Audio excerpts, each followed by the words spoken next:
If you don't ride your motorcycle year-round, you might be wondering, do I really need to pay for insurance while it's parked?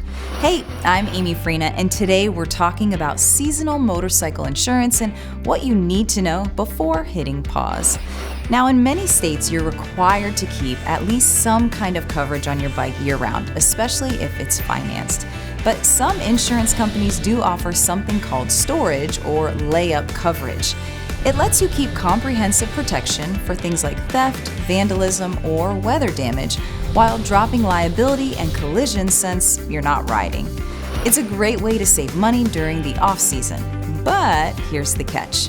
If you take your bike out even once while it's under layup status and get into an accident, you won't be covered. So check with your insurer before making any changes. You may be able to reduce your costs without canceling your policy completely. If you're storing your ride for winter, layup coverage might be the way to go. Just make sure you're still meeting the legal requirements in your state. Remember to ride safely and stay protected.